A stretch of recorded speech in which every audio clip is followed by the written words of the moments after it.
We are live.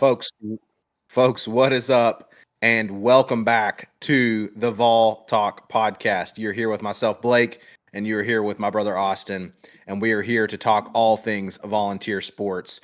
And folks, we had a bit of a delay in this week's episode. I was out of town for work, and so we had to delay the episode this week. But honestly, Austin ended up being great timing because now we get to go live right after a massive win for the baseball Vols against the number one seed Texas, dude. What's your immediate reaction? Awesome game. One of the best baseball games I've ever watched in my entire life. The dudes, the guys fought so hard for this one, man. They fought so hard for it.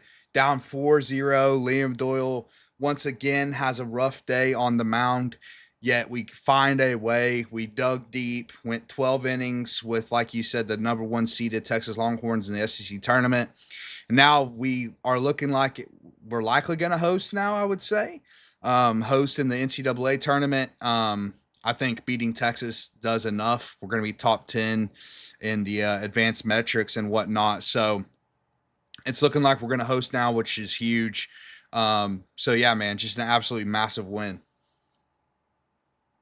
That is indeed awesome to be able to potentially be in the running again for to be able to host the postseason games. So that'll be huge. And obviously, we want to win the SEC tournament too, right? I mean, it's obviously not as important as Omaha, but we want to win the SEC. So huge stuff from the baseballs, folks. As we're getting the stream going here, please go ahead and hop in the chat once you join the video. If you're joining us after the live stream, please give us a like. Please comment on the video. Give us a subscription if you haven't subscribed already. We would really appreciate it. We've been growing a ton, especially after the whole Nico debacle, right? We're moving past that, and now we're on to greener pastures, and we're glad that you all are here joining the Vol Talk podcast. So, again, if you haven't already, go ahead and hit like on the video, give us a comment, give us a sub. Austin, we are going to start. I'll talk about today's show real quick as folks are kind of getting into the live stream, and I'll lay out the show. So we're going to start with the Texas win. Obviously, that is absolutely massive. And then we're going to also quickly review the big Alabama win because we can't skip over the fact that we beat the Crimson Tide, baby. On this podcast, we never miss a chance to hate on the Alabama Crimson Tide. So we'll review that game real quick, and then we will hop into some other big news. Again, unfortunately, folks, I apologize that we had to delay this week's episode because there's all kinds of stuff going on, Austin, in the volunteer sports world. We're going to go into the Adidas situation, switching over from Nike to Adidas. I think most fans are not happy about that, so we'll talk about our thoughts on that. And then we're going to talk about some big basketball news. Yet again, we have a show that is literally everything. So we're going to be talking about Zakai Ziegler has sued the NCAA to try to get a fifth year of eligibility. So that would be massive if that were to go through. We're going to talk about that. And then also massive news is that one of our biggest complaints about the college football playoff is at least fixed for this coming year, where they have redone the seating. So, Austin, dude, we've got so much to talk about tonight. A lot Dude. to talk It's about. insane. It is absolutely insane. So, folks, again, we appreciate you guys joining us here on the live stream. If you're listening on Spotify, please also follow the channel on Spotify. I know we have some loyal Spotify listeners. So, but if you are on Spotify, look, this is your chance to come to YouTube. Go ahead and subscribe on YouTube as well and catch these live streams because we love doing these live shows with you guys, especially with the chat and all that. Austin, let's hop into the show, man. We're going to start with this big Texas win. So we go into extra innings, right? Gavin Keelan absolutely comes up massive in multiple ways, and then we get the win 7-5 against the Texas Longhorns, who were the number one seed in the SEC tournament and looking like one of the best teams in the country. And now all of a sudden we're in the semifinals for the SEC tournament, and we're in a great position going into the rest of the postseason, man. It was a really weird game. We started our ace, Liam Doyle, the SEC Pitcher of the Year, Liam Doyle. Should have been National Pitcher of the Year, but he got absolutely snubbed. What's new? But listen, he didn't have a good game. Once again, I mean, last week against Arkansas to me was truly Liam Doyle's worst game of the season.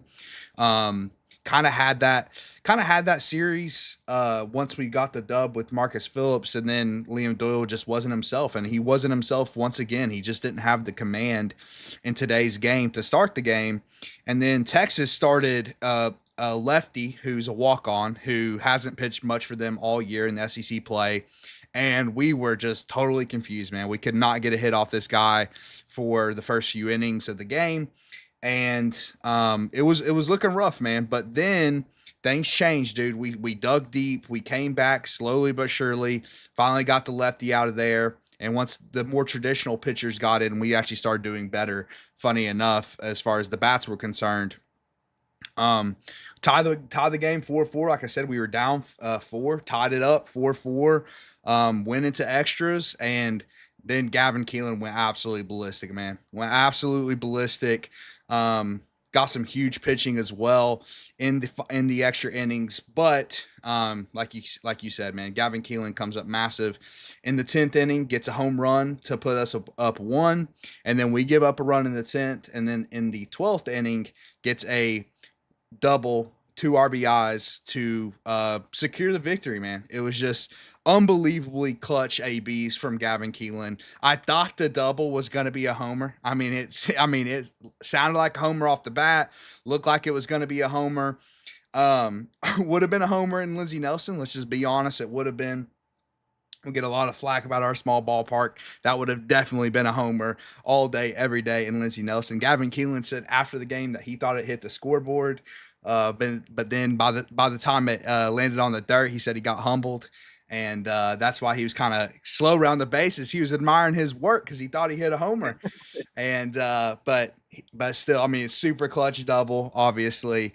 Fantastic game, like I said, man. One of the best games of the year. So fun watch. But my main takeaway, man, is these guys dug deep, man. Dug deep. Had a rough end to the season, Blake. 5 series losses in a row. Rough end of the season, but they dug deep in this game and stayed alive, man. Headed to the semifinals in the SEC tournament.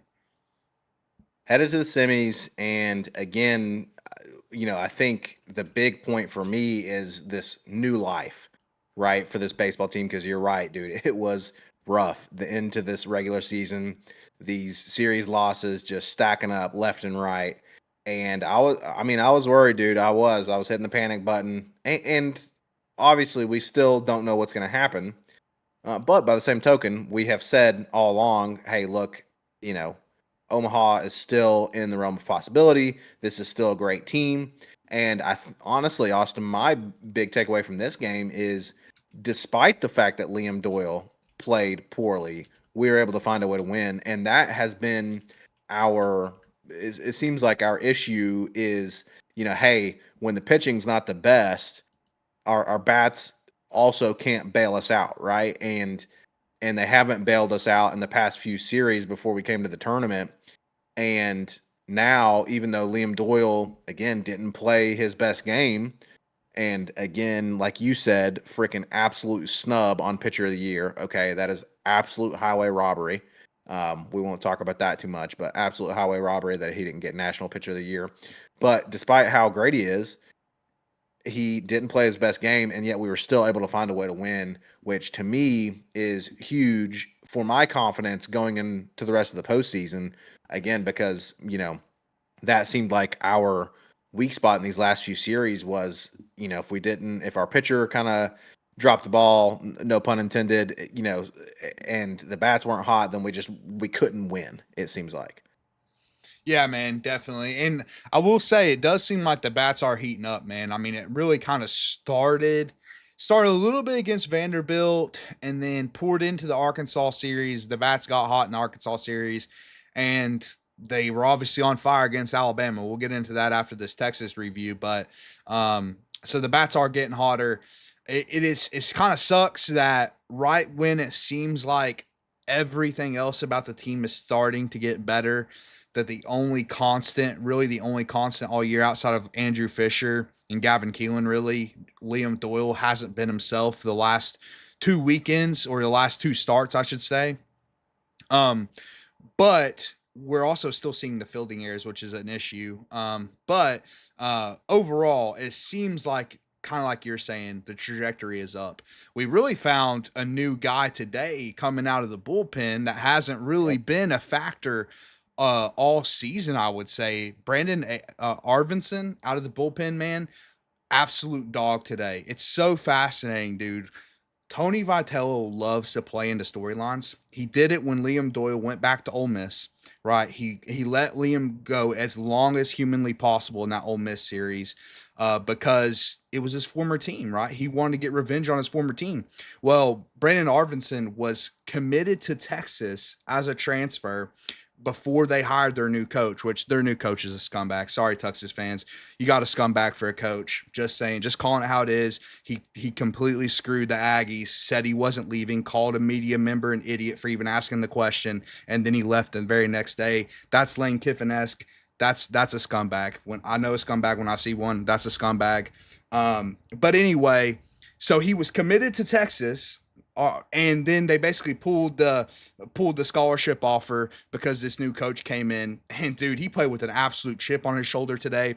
He hadn't pitched more than like 2 innings all season. He went like 5 and 2/3, I believe, if I'm not mistaken today. Just absolutely fantastic, man. He had a mistake at the end of the game where he was inaccurate on a pickoff, but outside of that, dude, he was absolutely phenomenal. Had his career high in strikeouts. I think his high before this game was like 2 or 3 strikeouts in a game. Today he had 8 strikeouts. Absolutely phenomenal stuff, dude. And I just love that Tony Vitello lets his player, like, clearly this guy wants to come up big in this game, right? I mean, clearly he wants to do that, and his coach lets him, right? Like, you could have easily pulled this guy who's, I mean, this is a big time spot for us, Blake. This is a big time spot because Tennessee's playing to host. We weren't guaranteed host team coming into this SEC tournament. So it may not have meant as much to Texas, but it meant a ton to Tennessee. It meant an absolute ton to Tennessee because, we're coming off these 5 series losses. We need multiple wins in this tournament to secure a hosting position. And he trusts a guy who hasn't pitched much all year, especially in SEC play, because he knows the guy's going to have an extra chip on his shoulder. I mean, that's just how Tony runs this program, and we love it, man. I love it. Absolutely love it. And it obviously worked today. It did work because we got the dub, and that's what's important. And yeah, you love to see when Tony just lets his players be them, and play with that chip on their shoulder. It's awesome to see and fun to watch. So massive W, man. I mean, again, I can't say enough how encouraged I am that the bats are starting to heat up again. We're about to talk about Alabama and the big batting day we had in that game, and then obviously always beating the Crimson Tide. That's we're going to talk a little bit about how we've owned Alabama this year, literally completely owned them. But yes. Literally in every aspect of every sport, yes. Every aspect of every sport. But yeah, I mean, again, these bats finally heating up again. So I'm encouraged heading to the semifinals. Austin, who do we have in the semifinals coming up? Depending on this Vanderbilt Oklahoma game. So whoever wins against Vanderbilt Oklahoma, we will play them, which I'm encouraged by, dude, because the Vanderbilt game, listen, our Sunday starter has been a question all year, but dude, we were so close to beating Vanderbilt on that Sunday game in that series. So I think we have a chance with Coons to get us to the final. I really do. I mean, he was good enough to win the Vanderbilt game, the rubber match the first time. And hopefully I hope Oklahoma wears them out or beats them, but we need them to wear them out to get through their pitching and stuff. But, or like I said, ideally beat them because I think we would beat Oklahoma. But yeah, I think it's looking good for us. I mean, and I think we've already done enough, right? Like, it would be great to win this thing. It would be great to win this tournament. But I think we've done enough to host, which was really the main goal of this tournament, I would say. Also have to shout out the other relievers. Like I said, once Arvidsson made that mistake in the in the extra innings, he got pulled. Dylan Lloyd came in, got a huge out, and then Nate Snead, man. Nate Snead did enough, and he's been up and down, I would say, at some points in this year. But in two extra, like 2.2 innings pitched in this game, in the most crucial moments, right? In literally the clutch moments, and he came up huge today. So I have to absolutely shout out Nate Snead. He had one of his best performances all season long. Also have to shout out Dean Curley because we're going to get into the Alabama game, and he was rough in the Alabama game. However, he came back today and showed a ton of grit, man, a ton of grit, made a ton of plays in the field, and was had a clutch hit as well in this game. So he dug deep, man, because Wes Rucker tweeted how he doesn't think Dean Curley should be in the infield the rest of the season. And that's not a crazy take with how many errors Dean Curley has committed this year. So for Dean Curley to come out and dig deep and fight for his team. Tony V was asked about Dean Curley in the presser yesterday after the Bama game, and he said it's ride or die with Dean Curley. Ride or die. I'm just going to ride or die with my guy. That's how Tony V is. Loyalty to until death, basically. And I love that out of the coach. And it worked. It worked. Listen, he gave the guy confidence to come out in this Texas game and have one of his best fielding days of the year. So gotta shout out Dean Curley as well in this Texas game. Oh, it looks like Blake's muted here. Function. Okay, there we go. All right, he's back. I had a little technical difficulties here, folks. I'm still a little discombobulated from being out of town, so I apologize. Yeah, dude. I know you were talking about Nate Snead, and then Dean Curley. We are going to talk about him. I do love Tony V's loyalty to his guys, and I'm also encouraged to see Dean Curley bounce back because, no doubt, yeah, Wes Rucker. Look, I'm not a big fan of Wes Rucker, but he's not entirely wrong. Dean Curley has been. We've talked about it. Dean Curley has been in a huge slump, a huge just mental slump of some sort, no doubt. And so something had to change, but maybe he turned the corner with this game. So real quick, gonna take a second to shout out Rhonda. We got Rhonda in the chat. She says it's been a great day. And just what the doctor ordered. Absolutely, definitely what the doctor ordered for the baseballs. That is no doubt. And she also says that's why our players love him. He's the GOAT. He is 100% the GOAT. He's the greatest college baseball coach right now in college baseball. There's no doubt about that. So also welcome to Lynn. Lynn missed the end of the game today. It's unfortunate, Lynn, because it was an electric end of the game in those extra innings. So we're covering all that right now in the Texas game. Austin, any other kind of thoughts on this Texas game and the performance? Just a couple more thoughts. Hunter Inslee had the last 3 flyouts in this game, and they weren't the hardest plays to make. The last one was kind of hard. He had to run for it. But let me just say, when it's hit in center field, my confidence that Hunter Inslee is going to make the once it's hit in center field, I'm just like, okay, if it's a catchable ball, I'm good. I know Hunter Inslee's going to come down with the ball if it's within the ballpark. That's how confident I am when it's hit towards the great Hunter Inslee. So once again, coming up clutch and clutch moments. Sometimes when it's about to leave the ballpark, he'll run through the damn wall to get it. So even when it's not in the ballpark. That's my point, is that if it's a catchable ball, like if a human being can make the catch, Hunter Inslee's going to make the catch. That's right. That's the reality, dude. One more shout out in the Texas game. Andrew Fisher, just phenomenal. 2 hits and 2 big moments. Kind of got the offensive going when it was kind of it was kind of sluggish. But man, his ABs are so fun to watch, dude. He's chirping the whole time, talking to the umpire, calling out the pitches, telling Hunter Inslee what they're throwing. It's phenomenal, dude. Watching him play baseball is phenomenal. So just really a lot of dudes stepped up in clutch moments in this Texas game, man. When we needed it, we needed this win for our confidence the rest of the year and to host a regional. So it's just such a huge win, man. I do think if we make Omaha, we'll probably look back at this Texas game as that turning point where it's like, okay, this was the game where we got some of that confidence back, kind of move past some of that mental slump that we've been in, and then we're able to make a run from here. Are we going to win the rest of the SEC tournament and then go on to win the College World Series? Maybe. We'll see. That's going to be a tall order. But if we do make it to Omaha and we make a run, I think this moment is going to be the moment that we look at. So Awesome game, dude. Fun game. Good game to come home to for sure. Again, coming home today from being out of town, so really glad to come home to a To a victory, dub. to a dub. We finally But get to lead Austin, with the baseballs, man, because they've been so we good. I know, we've been putting them at the end because we've have been wanting to Exactly. avoid our duty of talking about Exactly. reviewing the games, but yeah, we're leading off, especially because the game just ended about an hour ago, a little over an hour ago. So yeah, leading off with the baseballs. But Austin, it was also great to, even while I was gone, to kind of try to keep track of the other big dub that we got before this in the first, well, not the first round, but the first game that we played against Alabama. And again, you love to beat Alabama, whatever sport it is. Let's go ahead and, before we review the game, let's go ahead and pull up the record, shall we, Austin? And Uh, I'll also let's peek the overlay, brother.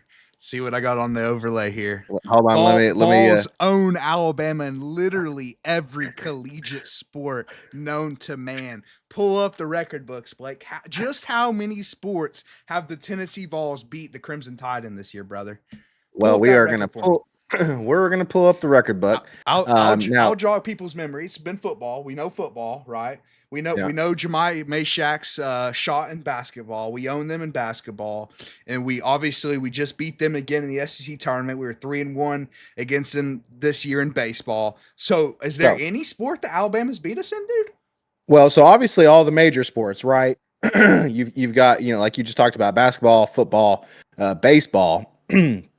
So all the major sports, but you think surely to God, there is something else in the Surely, non-major sports surely. that the Crimson Tide has beat Tennessee this year in, right? Surely to God.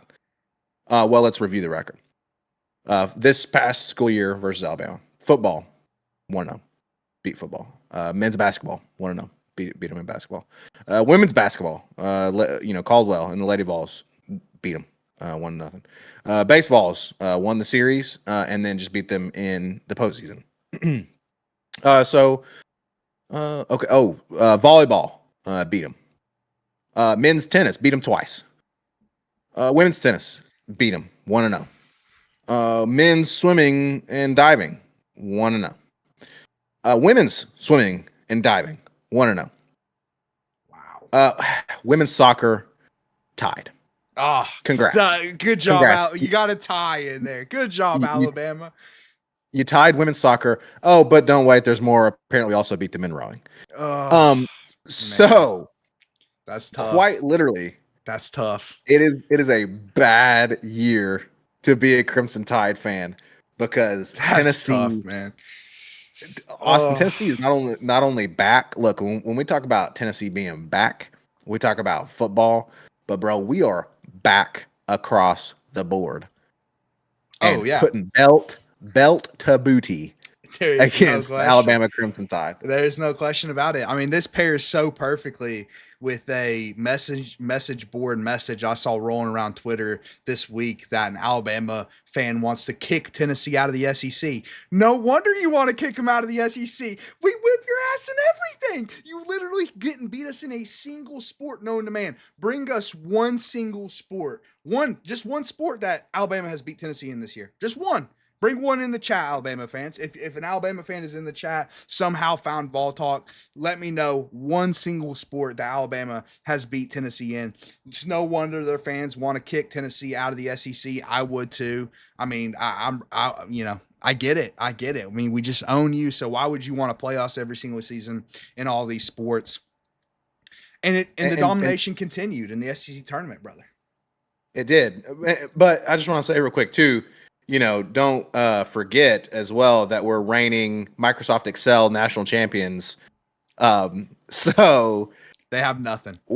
What do they got, bro? They have nothing. They don't even have academics. Obviously they've never been accused of having academics, brother. Yeah, they've never been accused of that. Oh man. But like you said, the ass whipping continued this year for the Alabama Crimson Tide in this SEC tournament. And bro, we had one of the best batting days against an SEC team for the year. Yeah, man. This was one of the funnest games to watch, I would say. Like if the Texas game was the best game I've seen in baseball history, this is one of the funnest Tennessee games I've seen, just because even our outs in this game, Blake, were so loud. It seemed like every AB somebody was getting loud contact or hitting a home run or getting on base. Like it was just offense all day long. And honestly, Alabama put up 4 in the ninth inning, but like I feel like part of that was like we just didn't really care at that point. I don't know, man. It's a 5 run W, but it really should have been more. Like it looked closer in the end. But at the end of the day, dude, we had 20 hits to their 10 hits. 20 hits in a baseball game. That's absolutely absurd, man. It was a weird game because, Alabama got off to a big lead, and then we rattled off 5 in the 6th. And we kind of already alluded to Dean Curley's errors in this game, or one big error that kind of put Bama back in the game at some point in the 5th inning, if I'm not mistaken. It was a bad error, man. It was really bad, but we just talked about how he bounced back, which was massive. But I mean, I really could talk about pretty much anyone in this game and say how they were good offensively. I mean, everyone ate offensively, dude. Reese Chapman, Levi Clark, Gavin Keelan, Andrew Fisher, Hunter. I mean, everybody got a hit in this game, dude. Literally everyone was eating all game long. I mean, like I said, a fun game to watch. Have to shout out Marcus Phillips. He was phenomenal, dude. I mean, Marcus Phillips, like he was taken out pretty early. And I mean, part of that is like sometimes if things aren't going his way, he gets frustrated. But really, at the end of the day, dude, he's a really good second starter, like a really, really good second starter. And he has been for most of the year. Like for most of the year, whenever I'm like on Twitter or whatever, talking to other Vols fans and I see, oh, Tennessee pitching has been bad. It's like, well, not really. Tennessee's bullpen has been bad. Some of the relievers haven't been as consistent as we need them to, but Marcus Phillips has been just fine. Like I'll take him as a Saturday starter all day long. And he was reliable once again in this game. And then AJ Russell, man. AJ Russell probably had his best outing of the season, maybe his best outing at Tennessee, just because he's been hurt most of the time he's been here. But AJ Russell was phenomenal in this game in relief. They kind of just let him go once they took out Phillips. Like they were just like, okay, AJ Russell, we're just gonna ride him the rest of the game. And he was really good doing that. So yeah, man, just an overall really good team win. And I think this, we said we'd point to the Texas game, as the game that kind of like, if we make a run, it's like, okay, this is the game that kind of projected us forward. But you could even argue it's this Alabama game, man, especially from an offensive perspective, because offensively, I mean, we were absolutely phenomenal in this game, best game all year offensively. And we've been needing the offense to heat up, right? We've been needing the bats to heat up a little bit. That's been kind of missing here recently. And it's back, man. It looks like it's back, and hopefully it's here to stay. I really hope it's here to stay, because I would love to silence all these haters of the base Vols, especially with the freaking yapping Arkansas fans and how everyone yaps at us for our team and how they play, and the Liam Doyle thing, and then Arkansas's pitcher goes and curses at our guys, and F you and like all that. Like I would love nothing more than to shut them up with yet another, at least an Omaha appearance, if not, winning the SEC tournament and or winning the College World Series. So definitely hope it continues, man. But you're absolutely right that the Alabama game could also be seen as when we finally kind of turned the corner and got over the slump. Now, it's only single games, right? We were losing series previously. But from this point on, it's going to look different. We're in the postseason. And so the SEC tournament's the hardest series there is, man. I mean, it's single elimination. You're playing literally the best teams in the country. It's a lot like the SEC basketball tournament. Blake, our analysis with the SEC basketball tournament was this year that you're condensing all the best teams from the NCAA tournament in one single elimination tournament. I mean, that's essentially what this baseball tournament is as well. I mean, you're going to have many of these SEC teams in the SEC tournament make runs in the NCAA tournament. So you're really condensing some of the best teams in college baseball into a single elimination tournament. It's a really hard tournament to win, especially when you are starting earlier in the week, kind of like we did. We only had the one bye week instead of the double bye. So But who knows, man? I don't expect us to win this. Like I don't expect us to win this whole tournament. It's a really hard tournament to win, like I just said. And we I don't know if we have the pitching depth to get us all the way through. However, I mean, what a run in the tournament, right? It's already been a really good run, something that was desperately needed. This team just needs a spark, man. And it feels like this Texas win and this Alabama win combined, it's just like the grit they showed in the Texas victory and then the just the offensive firepower, just the confidence they got back from the Alabama game. It feels like those two games could really just be a spark leading into the NCAA tournament. Absolutely, absolutely agree. I really hope it is a spark because obviously we want to. I mean, the goal is to go back to back. Would love to go back to back. Austin, when I was out of town, I brought my 24 national champions signed shirt jersey. I was rocking that after we beat Bama. Would love nothing more than to get a 25 national champions jersey to go along with that. So, folks, we're Well, gonna keep. we don't need another national championship, but if we get back to Omaha, man, especially with the kind of slump we went through this year, that would be Dude, massive. I'm all in, bro. I know we talk about on this podcast. We are level headed Vols fans. We're not nega Vols, but we're also not crazy stupid Vols. I'm going crazy stupid. Okay, I want another natty, baby. Bring it, Tony V. Bring it back to Knoxville. I'm all on board after the Whew. Texas game, bro. All right, we'll see. That's Yeah, we'll lofty see. I, expectations. I know. Folks, again, if you're just joining us, welcome. Thanks for joining the Vol Talk podcast. We have been reviewing the big Texas win for the base Vols, and then we just got done reviewing the win against Alabama and the fact that we own Alabama in quite literally Everything. everything. Everything imaginable, we own Alabama in, and so it's a good day to be a Vol. Good time to be a Vol. It's a bad time to be a Crimson Tide fan. Lynn says, quick shout out in the chat. Lynn says that there's a friend that she grew up with that is Bama crazy, doesn't seem to understand. It's so funny when Tennessee shuts them down. Well, Lynn, Agreed. have a heyday with this because quite literally shut Alabama down in everything this past school year, and I expect it to continue for the most part moving forward. So. Awesome stuff, Austin, for the base Vols. We're going to keep a pulse on them. Again, like you said, depending on the winner of the Oklahoma Vanderbilt game, we'll be playing them in the semifinals, and then we'll see if we can get to the finals and maybe win this SEC tournament. So, do you have any final thoughts on the base Vols and the rest of this SEC tournament? No, man, they're getting hot at the right time. That's the one thing I'll say. And like I said, I don't expect them to win the whole thing, but I think I've seen enough already that gives me some confidence going into the big tournament. Absolutely. Just like Rhonda says in the chat here, Rhonda says, yes, spark leads to fire. Absolutely. We got a little spark here in these past two games. Let's see if it can lead into some fire. So, Austin, we're going to move into the next part of our show. So we've still got several topics to cover with you guys, a lot to talk about tonight.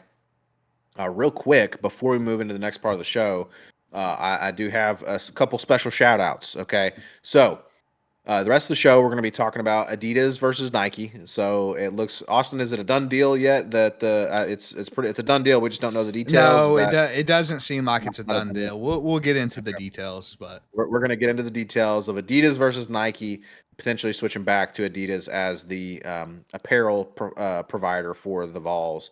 And that would be all sports, but obviously it's super applicable for football, right? So we'll get into all of that. We're going to talk about Zakai Ziegler suing for fifth-year eligibility. That's going to be huge. And then we're going to talk about the college football playoff and the changes there. But before we do that, Austin, I did promise folks, I've made a post during the week when I was letting folks know that we were going to be delayed this week. And we did a little poll, about what people wanted to see. And surprisingly, folks wanted to see the football offseason news as pretty on par with wanting to see the baseball postseason review stuff. So that was great. But I said, hey, I might shout out a few comments in the chat, or I'm sorry, in the live stream. So I'm going to shout out a few folks. Shout out to Rhonda. Rhonda said that all of the choices would be good. Well, Rhonda, congrats. Your wish is granted. We are talking about all of the choices. We even got the Alabama hate in, like I promised. Yes. Shout out to Ryan. Be safe on your trip. Appreciate it, Ryan. Ryan's looking forward to talking baseball and football. But then I want to shout out my buddy here, Blake Bursinger. Again, nice name. Um, and he is sticking on this track and field thing, man. He says, track and field, let's get this show back on track, if you know what I mean.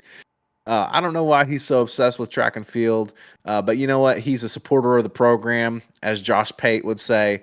So I'm gonna give him a couple shout outs here, Austin, real quick, okay? All right, let's Um, hear it.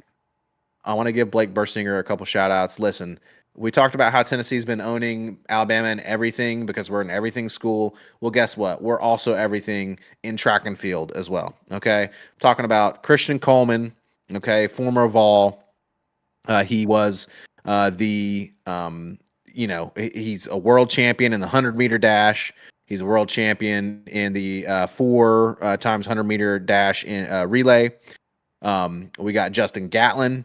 He is a world champion in the 100-meter dash back in 2017, and he also won a gold medal in the Olympics. You've got Tiana Bartoletta, also a long jump champion. A little field action there for you, Austin, and also Olympic medalist in the relay and long jump. And then, of course, there is Christopher Bailey, who is also an Olympic medalist in relay. So, look, dude, listen, Blake Bursinger is all about the track and field, but I'm using this to say Tennessee is literally an everything school, bro. No So doubt. it's a good time to be a Vol. Let's move into the Adidas stuff, Austin. So the news has been breaking recently that the athletic program at Tennessee, Danny White, so basically Danny White is looking at moving back to Adidas. So for every Vols fan knows that Adidas used to be our provider for athletic wear. We changed over to Nike, and everyone loves Nike gear, man, and Yep. the athletes love Nike as well. And so now it's been this question of, are we going to switch from Nike over to Adidas? There's been some talk, Austin, that some of these players are not a huge fan of that. And you and I have talked about, man, it might hurt us in recruiting as well. Talk us through that. Yeah, I'll first give my thoughts on it. Like we said, it's not necessarily a done deal yet. It's it's heavily rumored that we are switching back to Adidas. Richard G. West on Twitter, a known troll reporter on Twitter, reported it. That's a $200 million deal. Honestly, that dude is kind of worrying because sometimes he just gets stuff right. And I'm like, is he an insider that's pretending to be a troll? It's a weird situation, but at the end of the day, we don't know any details yet and it's not official. But my thoughts are that we shouldn't do it. Obviously, I think people remember the football jerseys and even the baseball jerseys. You said it mostly affects football, but we take it for granted in baseball. We have some of the nicest baseball jerseys in the country right now and basketball. So it will impact every sport. And Adidas was just bad, man. Everyone agrees that Adidas was terrible. The jerseys looked yellow some years. They looked brown other years. They could never, excuse me, they could never get our orange right. It seemed like they could just never get it right. The jerseys are just cheaper. They just look cheaper to me, man. And then the hideous black jerseys, all the hideous smoky gray jerseys. They just don't look great. They just don't look great. And Ron is making a good point about the chat is if Adidas, and Blake, you made this point, right? When the whole conversation started, which is, if Adidas pays us more money than Nike, like a significant amount more money, then it makes sense because we'll have more to spend in NIL. And I totally agree with that. If that's the reason, if it's money based and Adidas promises that they're just going to be better. I hope that's part of the promise as well. Hey, just be better than you were last time. Right. Which I don't think is I don't think that's a hard sell right now. It's we have one of the hottest programs in the country. You should make us a priority, and we're obviously a big fish for them to catch. So, but yeah, dude, like if it helps recruiting, then I'm all for it. Like if it means we're gonna have more money to pay players, I'm all for it. However, Blake, the point you just touched on, and one of the points I've been kind of bringing up since this discussion started, is some players just don't want to play in non-Nike gear or specifically Adidas gear. Like Adidas looked so bad, and it's all, I mean, you have former players coming out and trashing Adidas, Blake. Former players that played here during the Adidas era, like Derek Rogers came out and trashed. I mean, Derek Rogers was a baller, by the way. People don't realize that boy could play. Um, I remember. with old Justin Hunter and CPAP, what an offense. But anyway, he's coming out and trashing it, and then you have current players coming out and potentially trashing this deal. It's like that's not a good look, man. If players are saying they don't want to play in non-Nike gear or specifically Adidas gear, then the administration has to take that into account. And hopefully, kind of like Rhonda's saying, maybe use it as leverage to get a better deal with Nike. That's the most ideal outcome, right? You get the money and you still get Nike. It's like that's the obviously the best possible outcome we can get from all of this. But overall, my thoughts are if it helps recruiting, if it's a net plus in recruiting, I'm all for it. But I'm concerned that it will be a net negative in recruiting. Plus, we have crappy jerseys again. That is the key right there, right? What is the net result? Is it going to obviously everyone cares about winning the most. Look, if we win freaking national championships, we'll And wear crappy Adidas, jerseys. I don't care. Well, I I don't don't care. care. Hey, Exactly. listen, we won the 98 championship in Adidas, okay? So we'll wear crap all the live long day if we're winning. So the issue comes down to can we get better players with the Adidas deal? And you're right, it does. It's about the money because ultimately I think look, yes, a lot of the players are like, man, I don't want to do Adidas stuff, but if you give them more money, they're not going to care either, right? We've talked about that. They still care, but if they get a bigger paycheck, I personally think most players are going to prefer a bigger paycheck over them what they look like. Now, look, I'm not here. I'm going to come out and be a bit of a boomer, Austin. Okay, some of these players these days give me a little bit of feminine energy. Okay, they're doing their selfie pics. They're wanting to look good and look pretty and on the field and all this that and the other instead of just freaking playing ball. But I get it. That's the situation we're in right now. And so I think you're obviously you're absolutely right. It is huge, and obviously more players are going to want Nike more than they're going to want Adidas. That is just a fact, right? That's a fact. The question comes down to the money. Can we get better and more players with more money from Adidas? And if we can, then so be it. But if we can't, dude, and we end up with the worst Uh, jerseys, uh, the freaking yellow jerseys again, that would not be good. I I think it's obvious that we would be doing this for NIL purposes. Like that is pretty obvious. Like you're doing this to boost the value of the program in some way or another. It's just a question of how much value does the Nike brand bring? Like that's not money related. That's kind of the question. But I'm at least happy that the administration is kind of acknowledging that, hey, we need to be creative here to get a competitive advantage. Like, and we've been kind of like, I guess front runners in that in a way, dude. Like, trailblazers, if you will, as far as ways to get an advantage. Like we have the talent fee, which people aren't happy about. Let's just be honest. People aren't super happy about the additional 10% talent fee added onto the tickets. But it is trailblazing, right? You're trailblazing to try to get an advantage over these other programs that have built-in advantages, right? Like Ohio State's built-in advantage is no competition in the area, the big the big admission into the school. Then you have Oregon's built-in advantage, which is you literally have the owner of Nike who's a fan of your school, alumni of your school, and then you have schools like Texas, the oil money, whatever. Well, we don't necessarily have any built-in advantages other than we have a super loyal and passionate fan base. And obviously we're not hurting on money. It's not like we're one of these bottom dwelling programs like Alabama or something like that. But but anyway, Got him. yeah. But yeah, so we have to find different ways, right, to come up with more money to pay players. And if signing with Adidas is that, then so be it, right? So be it.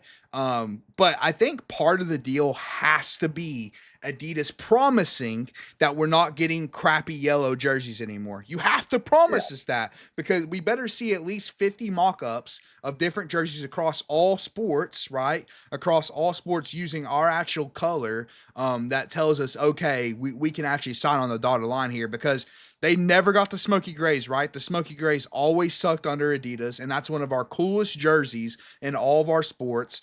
Dark mode, one of the coolest jerseys in all of our sports. Somehow they couldn't get black jerseys right. It's a black jersey. How did you screw up a black jersey, dude? You're literally the first company ever to screw that up. But I'm hoping that because if they pay us $200 million, dude, they're gonna do their absolute best to make these jerseys look good, right? I mean, you have to. That's a huge investment in that company. So you would think they would put more effort into actually making this jersey like, a big thing, because they've lost most of the big schools, right? And if they get one of the big schools back, like Tennessee, then let's make Tennessee like the program of Adidas, and make them like us the headlining program, and put in some energy into it, unlike before when, let's be honest, the jerseys sucked. They sucked. You can't screw it up if you're given that opportunity again Yes. to be on a brand like Tennessee, right? Because look, we got a lot of haters, but at the end of the day, Tennessee is a massive brand. Yes. Dude, you see, the power tee everywhere. I was out in Arizona, bro, for the 2022 Alabama game, and there was in Sierra Vista, Arizona, bro. That's on the Mexican border, bro. Yeah. And there's a fellow Tennessee fan in the Buffalo Wild Wings in there watching the game when I was watching the game with my friends out there. It's a huge brand, and so you can't screw this up if you're given this opportunity again. And I absolutely agree with you. It's got to be. I mean, honestly, you can't. It's hard to kind of put that into a contract, but in terms of promising to make it better. But I think you made a great point about, hey, look, we need to see mock-ups before we sign this deal. We need to see that you Yes. can fucking do it. And we've seen that Nike. I mean, if Nike can do it, then Adidas can do it in terms of just get the orange right, man. Yeah. I can tell you the number on the color palette if you need me to. Okay, I can tell you the hex and everything. It's Pantone 151C. It's I mean, why can you not get it right? I agree, man. Exactly. And I mean, I still ultimately like don't want this to happen. Like Nike's been really good. I mean, like I said, we have some of the like best jerseys in the country, dude. Like especially baseball wise, like our baseball, like literally the baseball jerseys we were wearing today are some of my favorite in the sport. So it's gonna be sad if we move off Nike, but hopefully it's for the better in recruiting. That's ultimately our take, right? If it's better for recruiting, then we're for it. That is the bottom line, indeed. A quick shout out on the chat here. Thanks to Rhonda. Rhonda's talking about the Adidas and Nike situation. She says that she doesn't like Adidas, but I like the money. Absolutely. Exactly like we're talking about. If it brings us championships, then we're all in. Absolutely agree with you on that, Rhonda. Where she says if we're winning, then that's what matters, and bigger paycheck. The players can buy their own Nike stuff. Yeah, I mean, you know, exactly. Obviously, they want to play in certain gear. That's kind of the point from the player's perspective. But again, if Adidas can deliver some good gear, and we can get more money, get bigger paychecks to these players, then so be it. But To if your we can't, point, yeah. then stick with Nike, dude. Yeah, stick with Nike. But to your point earlier, Blake, about players like worried about more how they look than how they play, there was literally a game. I was watching Auburn versus A&M today, and a fielder missed a fly ball because he lost it in the sun. He had sunglasses on the top of his hat. The sunglasses weren't actually on. He wasn't actually wearing the sunglasses to see the ball. He just wanted it for drip. And the announcer absolutely flamed him, dude. Absolutely flamed him. The announcer, Chris Burke, a UT alum, absolutely best baseball announcer in the game, by the way. If I could watch every single Tennessee baseball game with Chris Burke on the call, I would absolutely do it 100% of the time. Absolutely love that guy. But he flamed the guy. It's like, dude, like the sunglasses are there to wear, not for drip. They're there to wear so you can see the ball in the sun. They're not for like a part of your uniform. But yeah, that's kind of how players' mindsets are, man.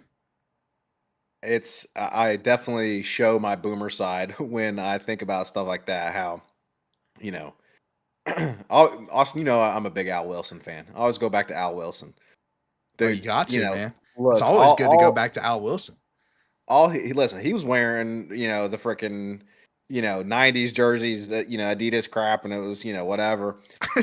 All he had to do was put on that neck pad, bro, and he's out there freaking being a beast, out there being a monster, and he's just putting it all out on the field. They don't give a damn what he looks like, I mean, it's just, I don't know. It's a different time, I guess. I'm not gonna get on my boomer soapbox. We'll move on.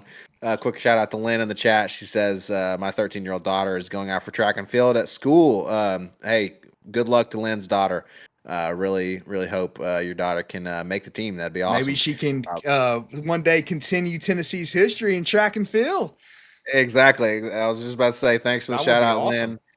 I don't know if Blake Bursinger, again, that shout out was for him. If he hasn't been in the live stream, he better watch the recording. Otherwise, I'm gonna have a bone to pick with him for getting that track and field shout out. But yeah, Lynn, hopefully your daughter can make the team, and then, like Austin said, continue the long history of Tennessee being an everything school, including track and field. So, Austin, Adidas versus Nike's final take, man, just freaking win at the end of the day. I don't whatever it takes, whatever the answer is to win more games, do that.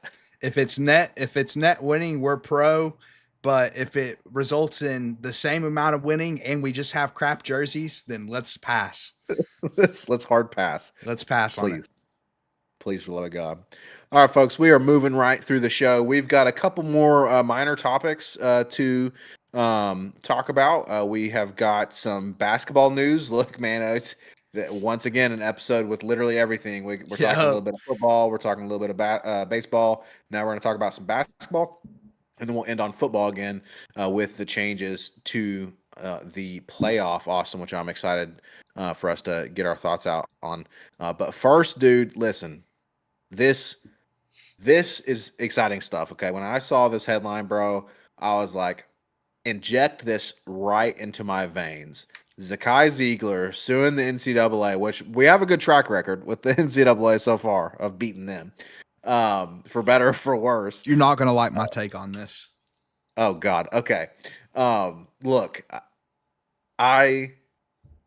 if we could bring Zakai Ziegler back with all of these other players, dude, there's no reason we can't make a Final Four.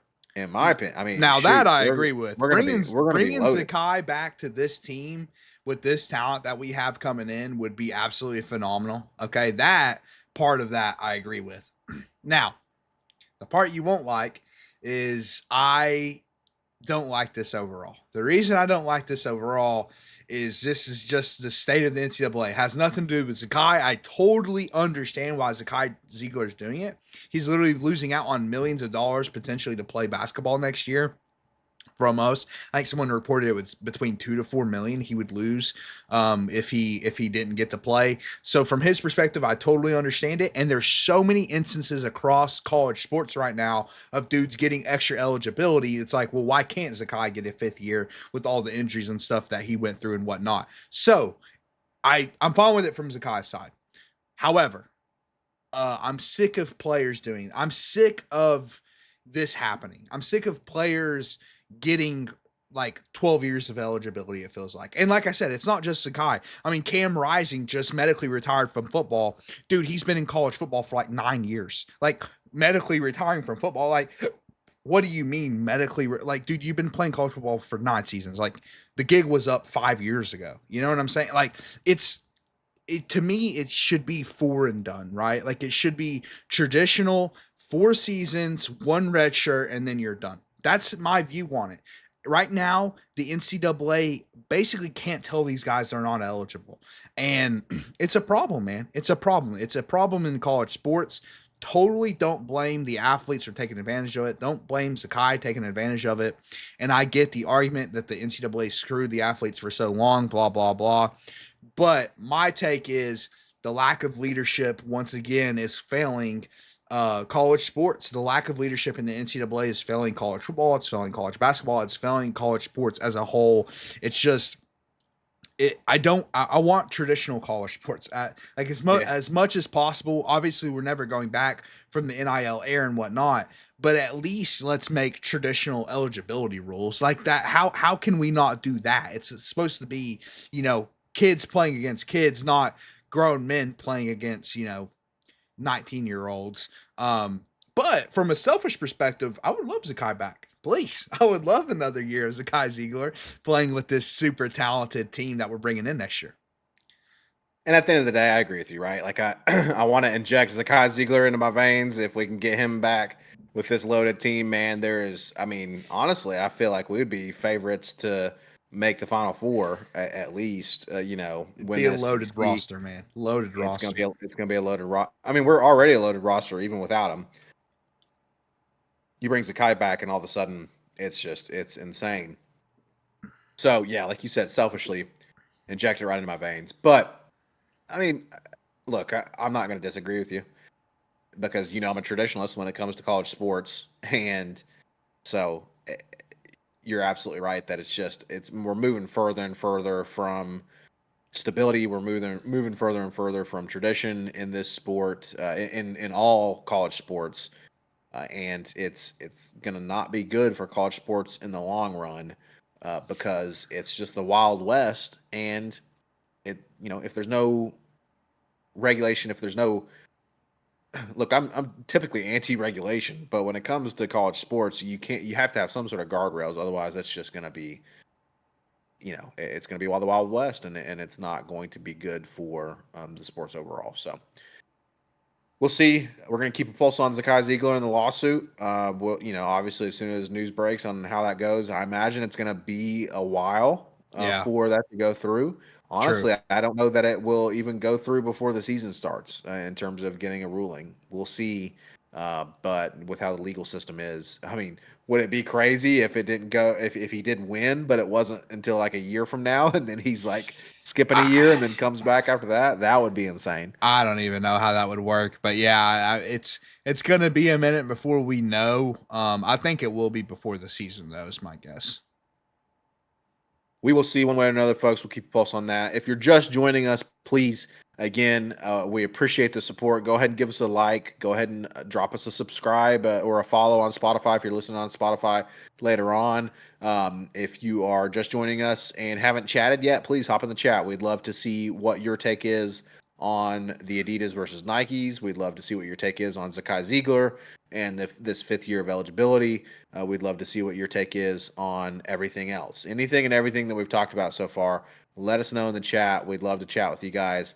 That's why we do these live streams, Austin, right? Because we love interacting with everyone, and it's a good time. Vols fans hanging out and just having a good time, hating on Alabama, and talking about Tennessee being the best in literally everything. It's a good time. Good stuff. The best in literally everything. That might be a bit of a stretch. We're definitely better to Alabama than everything. We already established that, though. Well, we're damn good in literally everything, and we're the best everything school because that's fact. I mean, we've got the numbers to prove that. But again, folks, go ahead and drop us a subscription if you haven't already. Like the video, and then start chatting with us. We'd love to chat with you, or drop a comment if you're coming later. Austin, let's talk about the final topic for the night. We are talking about the college football playoff. And dude, honestly, this is something that we talked about this past year. It was, and look, I'm actually kind of surprised that this happened. I'm surprised. I'm shocked. I'm surprised that they finally looked in the mirror and was like, "Wow, this is the dumbest thing that's ever happened." It's this so past year funny. With the playoffs. I mean, My overlay, Blake, I have college football does something right? Question mark, question mark, question mark. It's literally the most shocking news ever. Like college football yeah, did the right thing for one time. We just got done with talking about how the NCAA sucks at everything and whatever. Keep in mind the NCAA does not have their hands in the college football playoff whatsoever. So they don't even get credit for this. But college football as a sport finally did something right to actually help the sport and move it forward, make it more competitive, actually did something that actually helps the sport. And let me just tell you, like, well, let me explain it to the people watching first. Essentially, now we're getting straight seeding, right? We're getting teams seeded to basically who's the best team. That's how the seeding is going to work for now on. There's no auto seeding. Now the auto bids are still there. The conference champions still get in to the format, but they don't get the automatic top 4 seeds, which was my biggest issue with this new 12 team format. Well, Blake, in this new format, let me just say, I would be completely fine if this was the format going forward. Let's stay at yes, 12 teams. Let's give yes, the 4 major conferences automatic bids to get in the playoffs, but not automatic seeding. And we'll throw in the conference, the group of 5 champ or the group of 6 champ, whatever. But again, they'll more than likely always be the 12 seed from now on, if not the 11th seed or whatever. Dude, I would be fine if this is the format forever. Like forever. No more adding teams, no more screwing with the seeding or whatever. Let's straight seed it. Let's have 12 teams and let's make this the true college football playoffs going forward. 1,000%, dude, 1,000%. I I am praying, hoping and praying that they just stop here. Please Yes. don't Yes. do this. Don't do the 16 team playoff. Please, for the love of God. And Please. maybe they're doing this to see how it helps ratings, right? Because as we've talked about before, it all comes back to money. Okay, these people want to make money, and so they're going to do whatever makes them the most money. And so I hope that this is what makes them the most money. To your point, Austin, I think it will. I think it's going to Yes. be competitive. It's going to be competitive, and you're going to get good ratings for these playoff games because, dude, the automatic seeds, for these, how it was done last year was just foolish. I mean, Was awful.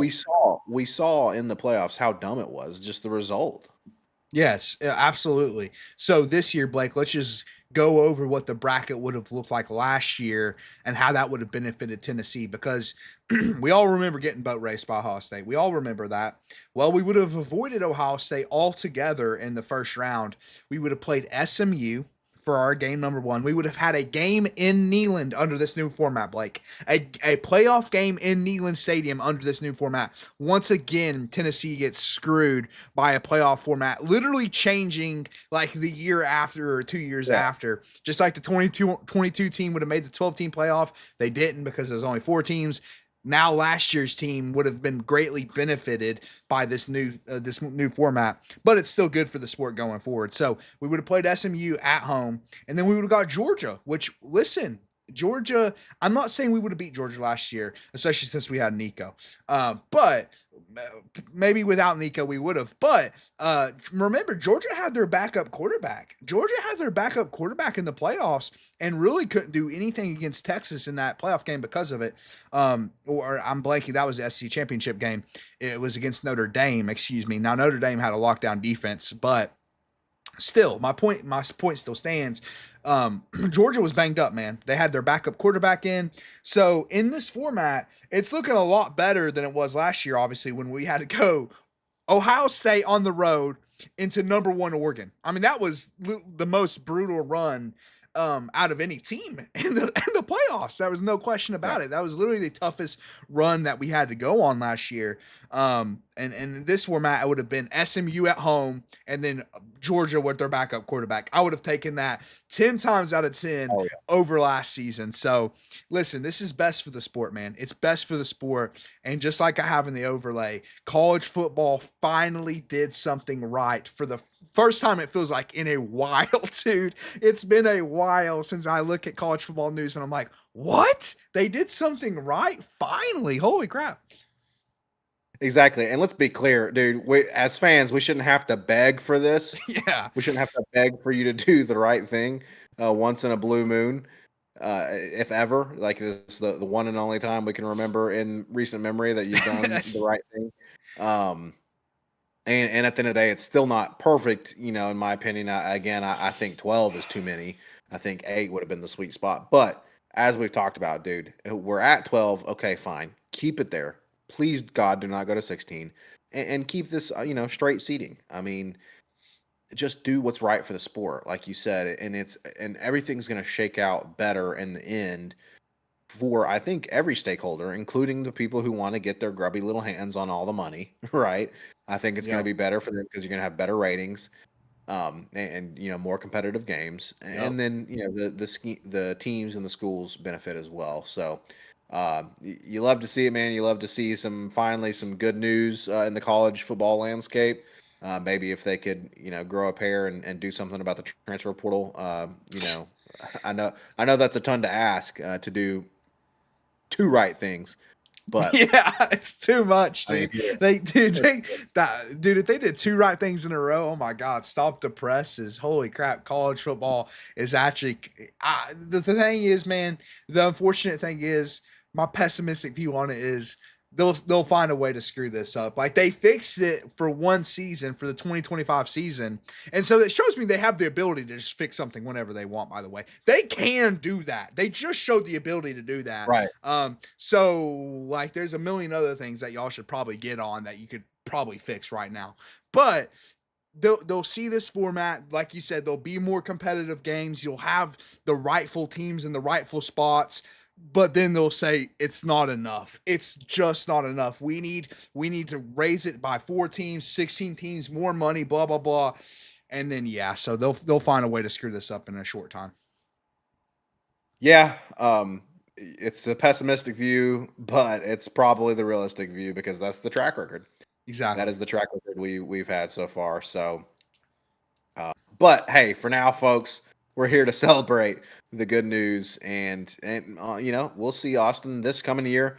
I do want to say real quick, I appreciate the Nico jab. I think maybe we can, previously Lance Hurd was the one who caught strays on this program. I think we maybe have a new target for our strays. I'm looking forward to that Hey, throughout football season. just to be clear, I want Lance Hurd to be a Hall of Famer. He's still our left tackle. I want him to be the greatest left tackle in the history of the game. By the way, I'm a There's a Lance Hurd distinct fan. difference. I'm just a Yeah, Lance Hurd doubter as well. As of now, that can change. That can change yeah. quick. We got a season coming up, Blake, which I'm excited about. But we'll see. Absolutely. There's a distinct nuanced difference between Lance Hurd catching strays and being a Lance Hurd fan, just a Lance Hurd doubter, and a Nico hater. Yeah. Oh, I'm Through a and Nico hater, by the way. through, I'm and not a through Nico Nico hater. fan. I'm not a Nico fan, by the way. I hate Nico. So let's be clear on Wishing for his that. downfall, and I have no Yeah, doubt that he's going exactly. to get absolutely demolished, just absolutely slobbed in the freaking Big Ten. So looking forward to seeing that this year as well. But good news, folks. We're celebrating the good news for college football that we are going to have, as Austin said earlier, straight seating in the college football playoff with the 12-team format this coming season. Good stuff. We'll see if the Vols can make another playoff run. Yeah, a lot of good news Sure. on this episode, by the way, man. A lot of good news. A Last lot of episode was a lot of bad news. This episode's a lot of great news, man.